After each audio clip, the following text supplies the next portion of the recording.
95 സർവീസിൽ കയറിയ മനുഷ്യനാണ്. സ്തുത്യർഹമായ സേവനം കഴിഞ്ഞ് 30 വർഷം സേവനം കഴിഞ്ഞിട്ട് പിരിയാണ്. തീർച്ചയായിട്ടും പോലീസ് അയ്യപ്പനായിട്ട് തന്നെ പിരിയാണ്. എൻ്റെ പേര് മധുസൂദനൻ എന്നാണ്. ഞാൻ കാസർഗോഡ് ജില്ലയിലെ ചിറ്റാരിക്കാൽ പോലീസ് സ്റ്റേഷനിലെ എസ് ഐ ആണ്. ഈ വർഷം ഞാൻ സർവീസിൽ നിന്ന് വിരമിക്കുകയാണ്. ഈ വർഷം അതായത് 2026 ജനുവരി 31 ഞാൻ സർവീസിൽ നിന്ന് വിരമിക്കുകയാണ്. നമ്മുടെ കാസർഗോഡ് ജില്ലയിൽ നിന്ന് വന്ന പോലീസുകാരാണ് എൻ്റെ കൂടെ നിൽക്കുന്നത്. നമ്മുടെ DSP Uttam sir, Satheesh sir, CI സാറാണ്. അതുപോലെ കൂടെയുള്ള എല്ലാം നമ്മുടെ കാസർഗോഡ് ജില്ലയിലെ പോലീസുകാരാണ്. അത് പെട്ടെന്നൊരു സർപ്രൈസ് എന്ന നിലയിലാണ് ഈ ചടങ്ങ് സംഘടിപ്പിച്ചത്. ഞാൻ അറിയുന്നില്ല.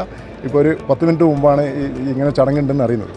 ബഹുമാനപ്പെട്ട ADGP ശ്രീജിത്ത് സാർ ഇവിടെ ഉണ്ടായിരുന്നു. അദ്ദേഹത്തിൻ്റെ സാന്നിധ്യത്തിൽ അദ്ദേഹമാണ് എനിക്ക് ഈ ഉപഹാരം തന്നത്. അതിന് ഞാൻ നന്ദിപൂർവ്വം എല്ലാവരെയും സ്മരിക്കുകയാണ്. ADGPയെ പ്രത്യേകം നന്ദിപൂർവ്വം സ്മരിക്കുകയാണ്. ഈ ചടങ്ങ് സംഘടിപ്പിച്ച എല്ലാവർക്കും നന്ദി. അയ്യപ്പൻ്റെ സന്നിധിയിൽ വെച്ച് ഇങ്ങനെ ചടങ്ങ് സംഘടിപ്പിക്കാൻ ഇത് ഏറ്റുവാങ്ങാനുള്ള ഭാഗ്യമുണ്ടായത് എനിക്ക് എൻ്റെ ജീവിതത്തിൽ ഏറ്റവും വലിയ ഭാഗ്യമായി കരുതുകയാണ്.